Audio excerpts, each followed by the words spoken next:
सत श्री अकाल बच्चों, अज असी chapter 3 class 10th chapter 3 the pair of linear equation in two variable दे कुछ क्वेश्चन होर करते हैं। और सब तो पहला तुहाडे कोल फाइंड द वैल्यू ऑफ के for coincident lines and so many solution. अगर तुहानू दिता है उहदे विच के दी वैल्यू फाइंड आउट करनी असी सिखांगे। सानू pair of linear equation in two variable दिता होएगा, उहदे विच आपां के दी वैल्यू फाइंड आउट करांगे इस लैसन विच, जद सानू जां तां लाइनां कोइंसिडेंट दित्तियां होण और सो मैनी सोल्यूशन दिते हुए होण। ते सब तो पहला तां असीं यह जानते हैं कि लाइनां कोइंसिडेंट कद हुंदियां हन और तुहाडे सो मैनी सोल्यूशन कद हुंदे हैं। Pair of a linear equation in two variable, जद असीं उहदा सोल्यूशन देखते हैं तो पहला सोल्यूशन जिहड़ा है उहदा ग्राफिकली असीं फाइंड आउट करते हैं। ग्राफिकली जब सोल्यूशन असीं उहदा फाइंड आउट करांगे, दोनों इक्वेशनस दे असीं ग्राफ बनावांगे जिहड़ियां कि स्ट्रेट लाइन आउणगीਆਂ साडीਆਂ। और ये जिहड़ी तुहाडीਆਂ स्ट्रेट लाइन एक ही पेपर के उत्ते जब तुसी एक ही ग्राफ पेपर के उत्ते ड्रॉ करोगे दोनों स्ट्रेट लाइन नूं, दोनों इक्वेशनस की, तो तुसी देखोगे नंबर 1 केस विच वो दोनों लाइन्स जिहड़ियां वो इंटरसैक्ट करनगियां एट वन पॉइंट। अगर वो इंटरसैक्ट दोनों टू वेरिएबल्स विच दो लीनियर इक्वेशनस दियां जदे असीं ग्राफ बनावांगे तो दोनों ही लाइन्स जिहड़ियां उन्हां दा स्ट्रेट लाइन एक ग्राफ बनेगा। और दोनों ही ये स्ट्रेट लाइन जब एक तुसीं ग्राफ पेपर दे उत्ते ड्रॉ करनगे, हो सकता है वो एक दूजे नूं इंटरसैक्ट एक पॉइंट दे उत्ते कर जाण। अगर एक पॉइंट दे उत्ते वो दोनों लाइनां कट जांदियां हन तो इसका मतलब क्या हो गया, pair of a linear equation का एक यूनीक सोल्यूशन है। और अगर असी बिना ग्राफ बनाए हुए भी असी इनू चेक करना चाहिए कि इसका किहो जिहा सोल्यूशन है ग्राफिकली, तो और असी फिर कंडीशन असी उहदी लगावांगे A1 upon A2 is not equal to B1 upon B2। इस केस विच यूनीक सोल्यूशन होएगा। What is A1? A1 is a coefficient of x in first equation. What is A2? A2 is the coefficient of x in second equation. B1 coefficient of y in first equation, B2 is a coefficient of y in second equation। असी उन्हां दी direct अगर उन्हां दी ratio ले लईए और वो ratio बराबर नहीं आए तो यूनीक सोल्यूशन होएगा। और अगर यूनीक सोल्यूशन है दैट मीन सानू पता चल गया कि दोनों ही लाइनां जद असी ड्रॉ करांगे वो एक पॉइंट दे उत्ते इंटरसैक्ट करनगियां। ओके, इहदे उत्ते क्वेश्चन अक्सर आंदे हन और ये तुहानू कंडीशनस याद करनी है। और नंबर टू केस हो सकता है कि तुहाडियां जिहड़ियां दोनों ही ग्राफ दियां लाइनां है वो कोइंसिडेंट होण, एक दे ऊपर दूसरी लाइन आ जाए। जब तुसी ड्रॉ करो एक दे उत्ते दूसरी लाइन आ जाए, ऐसी सिचुएशन उस एक pair of a linear equation in two variable they so many solution होंगे। और कंडीशन ओदी A1 upon A2 equal to B1 upon B2 equal to C1 upon C2, जैसा कि हुण असीं इहदे क्वेश्चन करांगे। थर्ड वाली सिचुएशन विच हो सकता है जब तुसीं दोनों ही pair of a linear equation दा ग्राफ बनाना जब शुरू करो दोनों इक्वेशनस नूं लैके, थर्ड ये हो सकता है कि जब तुसीं उहदा ग्राफ बनाओ पैरेलल लाइन्स आ जान। पैरेलल लाइन्स आ जान दोनों ग्राफ दियां। पैरेलल लाइन्स मीनस जिहड़ियां कि एक दूसरे नूं कदी नहीं कटदियां और उन्हां दे विच दा डिस्टेंस हमेशा इक्वल रहिंदा है। अगर वो पैरेलल लाइन आ जांदियां हन तो उन्हां दा कोई भी कॉमन सोल्यूशन दोनों इक्वेशन का नहीं होएगा। और इहदे विच कंडीशन तो सी है A1 upon A2 equal to B1 upon B2 but not equal to C1 upon C2। थोड़ी यह कंडीशन लगेगी। और इन्हां तिन्हां ग्राफिकली ਤਿੰਨੋਂ ही कंडीशंस ਨੂੰ अच्छी तरह याद करना है। तद यूनिक सोल्यूशन होएगा। बिना ग्राफ बनाए ਤੁਸੀਂ ਉਹਨੂੰ ਚੈੱਕ ਕਰ ਸਕਦੇ ਹੋ। ਔਰ ਐਲਜੈਬਰਿਕਲੀ ਸਾਡੇ ਕੋਲ 3 ਮੈਥਡ ਹਨ। ਉਹ ਸਿਰਫ ਤਦ ਹਨ ਜਦ ਯੂਨੀਕ ਸੋਲੂਸ਼ਨ ਹੁੰਦਾ ਹੈ। ਜਦ a1/a2 is not equal to b1/b2 ਤਾਂ ਐਲਜੈਬਰਿਕਲੀ ਆਪਾਂ ਤਿੰਨੋਂ ਮੈਥਡ ਨੂੰ ਅਸੀਂ ਯੂਜ਼ ਕਰਦੇ ਹਾਂ। ਉਹ ਤੁਹਾਡਾ ਐਲੀਮੀਨੇਸ਼ਨ ਮੈਥਡ, ਸਬਸਟੀਟਿਊਸ਼ਨ ਔਰ ਕ੍ਰਾਸ ਮਲਟੀਪਲੀਕੇਸ਼ਨ ਮੈਥਡ। CBSE ਨੇ ਤਾਂ ਤੁਹਾਡਾ ਕ੍ਰਾਸ ਮਲਟੀਪਲੀਕੇਸ਼ਨ ਮੈਥਡ ਜਿਹੜਾ ਹੈ ਉਹ ਇਸ ਬਾਰ ਜਿਹੜਾ ਹੈ नहीं आएगा ਤੁਹਾਨੂੰ, उन्होंने हटा दिता है, जबकि पंजाब एजुकेशन बोर्ड विच वो आएगा। और चलिए हुण असीं क्वेश्चन ते चलते हैं। ठीक है, सानू फर्स्ट क्वेश्चन जिहड़ा मैं लिया है वो है for what value of k the equations, दो इक्वेशन सानू दित्तियां 3x minus y plus 8 equal to 0 and 6x minus k y equal to -16 represent coincident lines. Coincident lines नू रिप्रजेंट करन तद के दी वैल्यू क्या होएगी। कोइंसिडेंट लाइन्स नू रिप्रजेंट करन दा मतलब हुण असीं देखदे हां आप साडे कोल दिता गया है कि कोइंसिडेंट रेज तुहाडियां जड़ियां लाइन्स आउणगियां कद आउणगियां जब सो मैनी सोल्यूशन होणगे, एक दे उत्ते एक लाइन आ गई और कंडीशन क्या a1/a2 equal to b1/b2 equal to c1/c2। That means मैनू ये वाली कंडीशन इस क्वेश्चन विच लगानी होएगी। और सब तो पहला आप a1 a2 b1 b2 c1 C2 लिखते हैं, फिर असी इस कंडीशन में लगावांगे सो मैनी सोल्यूशन, चाहे वो कह दे चाहे वो ये कह दे कि लाइन्स जड़ियाँ कोइंसिडेंट हैं। तब तुसी हमेशा ही इक्वेशन यही वाली कंडीशन लगानी है a1/a2 equal to b1/b2 equal to c1/c2। चलो हम सब तो पहला असी a1 a2 b1 b2 c1 c2 लिखते हैं, फिर एक कंडीशन लगावांगे। तो दोनों ही इक्वेशंस नूं मैं दोबारा फिर तो लिखन लगी हाँ 3x minus y plus 8 equal to 0 और सेकेंड मेरी जी इक्वेशन है 6x माइनस के वाई -16 दूसरी साइड है, उन्होंने मैं राइट तो लैफ्ट साइड लाऊंगी। -16 तो +16 बन के ये बन जाएगा थोड़ा +16। हुण मैं दोनों इक्वेशन दोबारा लिखियां नीचे 3x minus y plus 8 equal to 0 और 6x minus k y equal to -16 सी। 16 नो मैं राइट साइड तो इक्वलिटी दे लैफ्ट साइड ले आई, माइनस नेगेटिव साइन तो प्लस साइन हो गया।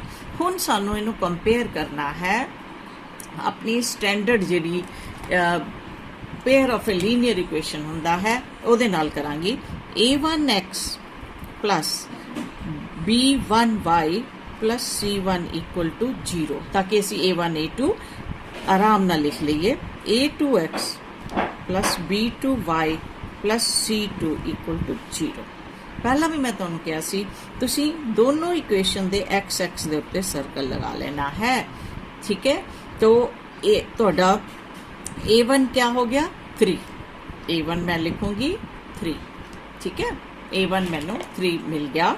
a2 मैं क्या लिखूंगी, दोनों x ते मैं सर्कल कर लिया, a2 मेरा 6 है। हुण b1 और b2 मैं लिखन लगी हाँ, दो y ते मैं सर्कल कर लिया, y ते ये 1y होएगा।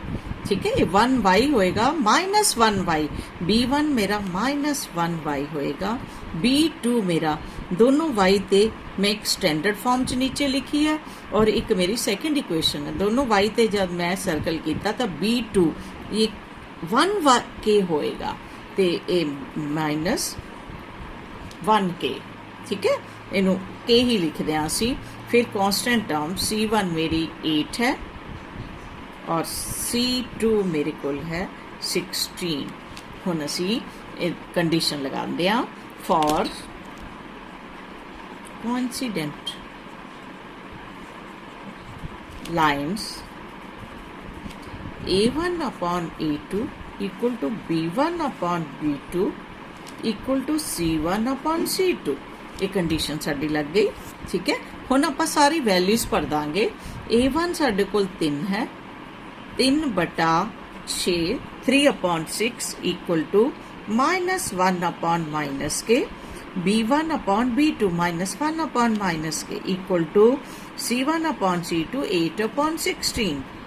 सारियां दी असी रेशो पढ़ती नैगेटिव साइन ना नैगेटिव कैंसिल करो, फर्स्ट 2 ले लो, फर्स्ट 2 मैं ले रही हूँ और k ऊपर जाएगा न्यूमिनेटर विच और 6 भी न्यूमिनेटर ऊपर जाएगा। ठीक है, k इक्वल टू 6 ਤੁਹਾਡਾ न्यूमिनेटर राइट साइड न्यूमिनेटर गया और 3 ਤੁਹਾਡਾ डिनोमिनेटर सैकेंड दूसरी साइड आया राइट साइड और एक कैंसल होके 2 आ गया ਤੁਹਾਡੇ ਕੋਲ। अगर तुसी इसी तरह यह सैकेंड एंड थर्ड तो भी वैल्यू लेना चाहो 1/k इक्वल टू 8/16 ਲੈ ਸਕਦੇ ਹੋ ਤੁਸੀਂ। k ਤੁਹਾਡਾ ਜਿਹੜਾ है वो राइट साइड क्रॉस मल्टीप्लाई करके न्यूमिनेटर जाएगा और नाल ही नाल 16 ਤੁਹਾਡਾ न्यूमिनेटर लेफ्ट साइड आएगा और अगर k ऊपर जाएगा तो 8 क्रॉस मल्टीप्लाई करके नीचे आ जाएगा, तो मिलेगा 16/8 इक्वल टू k। इत्थे भी तुहाडे कोल k दी वैल्यू 2 ही आएगी। लाइन्स अगर कोइंसिडेंट है तो that means so many solutions और कंडीशन ओदी तुहानू याद करनी है a1/a2 equal to b1/b2 equal to c1/c2। बस कंपैरिजन करते हुए खास ध्यान रखना कि तुहाडी पेयर ऑफ लीनियर इक्वेशन जब असीं लिखते हैं 2 वेरीएबल्स कित्थे भी नैगेटिव साइन नहीं होंदा। अगर नैगेटिव साइन आया तो वो तुसीं कोफिशिएंट दे नाल लेना है और अगर उहदे x है जां k है उहदे अगे कुछ नहीं लिखा दैट इज़ 1k और 1x उन्हों तुसी 1 लोगे। ओके, एक्स एक्स में सर्कल करो, वाई वाई नो जो भी उहदे नाल बाकी मल्टीप्लाई होया उहदा कोफिशिएंट है। तो इस तरह नाल एक क्वेश्चन करना है। चलो असी इहदा ही इसी तरह का दूसरा क्वेश्चन लैंदे हां। Find the value of k for which the pair of a linear equation have infinite many solution। infinite many solution ਦੀ ਫਿਰ ਉਹ ਇੱਕ ਸੇਮ ਕੰਡੀਸ਼ਨ ਜਿੱਦਾਂ ਮੈਂ ਹੁਣੇ ਤੁਹਾਨੂੰ ਦੱਸਿਆ a1/a2 equal to b1/b2 equal to c1/c2। That means ਸਭ ਤੋਂ ਪਹਿਲਾਂ ਸਾਨੂੰ ਜਿਹੜਾ ਇਹਨਾਂ ਦੇ ਵਿੱਚ a1 a2 b1 b2 c1 c2 लिखना पएगा और फिर ਉਹਦੇ ਬਾਅਦ ਅਸੀਂ ਜਿਹੜੀ condition a1/a2 equal to b1/b2 equal to c1/c2 ਵਿੱਚ ਫਿਲ ਕਰ ਦਾਂਗੇ ਵੈਲਿਊਜ਼ ਤਾਂ ਸਾਨੂੰ k ਦੀ ਵੈਲਿਊ ਮਿਲ ਜਾਏਗੀ। ਸਭ ਤੋਂ ਪਹਿਲਾਂ ਆਪਾਂ ਇਕੁਏਸ਼ਨਸ ਨੂੰ ਅਗਰ ਦੇਖਦੇ ਹਾਂ ਤੇ ਇਹਦੇ ਵਿੱਚ ਰਾਈਟ ਸਾਈਡ k ਹੈ, ਇਹਨੂੰ ਮੈਨੂੰ ਕਨਸਟੈਂਟ इनू मैनू लैफ्ट साइड लियाना पएगा। सेम इसी तरह 1 जड़ा है राइट साइड है, सेम स्टैंडर्ड साइन असी फॉर्म विच लिखना a1x plus b1y plus c1 equal to 0 और second equation a2x plus b2y plus c2 equal to 0 दे फॉर्म विच लिखना है। फिर इक्वेशन असी शुरू करांगे। चलो हुण मैं k नू राइट तो लैफ्ट साइड लेके जांदी हां। kx प्लस y इधर प्लस साइन सी माइनस के इक्वल टू 0 बन जाएगा और सेकेंड इक्वेशन में भी मैं लिखती हूँ इसी तरह x प्लस के वाई माइनस 1 इक्वल टू 0। हुण असी कंपैरिजन कर लांगे। शुरू जब तुहानू ज़्यादा प्रैक्टिस नहीं होएगी तो स्टैंडर्ड फॉर्म जी लीनियर पेयर ऑफ इक्वेशनस दी है वो नाल लिख सकते हो। जब अगर तुहानू प्रैक्टिस हो जाती है तो तुहानू कोई प्रॉब्लम ही नहीं है। ठीक है, हुण फर्स्ट मैं इक्वेशन ले रही हूँ x का कोफिशिएंट a1 होएगा, that means a1 is k और सेकेंड इक्वेशन विच x का कोफिशिएंट a2 होएगा। a1 x है, x कला नहीं हुंदा कभी भी 1x हुंदा है और 1 नू आपां लिखते नहीं इसलिए इत्थे 1 लिखांगे, ये ध्यान रखना। और b1 जड़ा है मेरे पास इसी तरह 1 है और b2 अगर मैं कहां तो वो मेरे कोल k है, प्लस के है, प्लस में लिखने की जरूरत नहीं, नैगेटिव साइन होंदा है तो जरूर असी लिखते हैं। c1 मेरे को जड़ा है c1 माइनस के है, c2 माइनस 1 है f माइनस 1। ठीक है, तो नैगेटिव साइन हमेशा नाल लेंदे हैं। हुण असी लिखांगे for infinite many solution, infinite many solutions condition लगाऊंगी मैं a1/a2 इक्वल टू b1/b2। मन अच्छी तरह इनू याद कर लो c1/c2। हुण इच वैल्यू पुट कर दो a1 k a2 1 b1 1 और b2 k c1 माइनस के c2 माइनस 1। नेगेटिव ना नेगेटिव साइन कटो, क्रॉस मल्टीप्लाई करो। k square equal to 1 ਸਾਨੂੰ ਤਾਂ k ਦੀ ਵੈਲਿਊ ਚਾਹੀਦੀ ਹੈ, k square ਨਹੀਂ ਚਾਹੀਦੀ। that means taking square root both sides, taking square root both sides। जब तुसी स्क्वायर रूट लोगे k equal two plus minus 1 आ जाएगा, ठीक है। तो यही तोड़ा k प्लस भी और माइनस -1 होएगा। यही तोड़ा आंसर है। सेम सेकंड एंड थर्ड तो भी लोगे तो सेम आंसर तोड़ा आएगा। तो इस तरह नाले क्वेश्चन करने हैं। यह क्वेश्चन यूनीक सोल्यूशन ते भी आंदा है, k दी वैल्यू फाइंड आउट करना। अगर यूनीक सोल्यूशन ते आए तो a1/a2 कंडीशन तुसी लानी है, a1/a2 is not equal to b1/b2, उन्होंने तो वैल्यू मिलेगी। और अगर पैरेलल लाइन्स ते आंदा है या नो सोल्यूशन ते आंदा है तो a1/a2 equal to b1/b2 not equal to c1/c2 दी जिहड़ी है तुसी कंडीशन लगाओगे। और आसान, ये बहुत आसान क्वेश्चन हैं और हर बच्चा आसानी ना कर सकता है। ओके।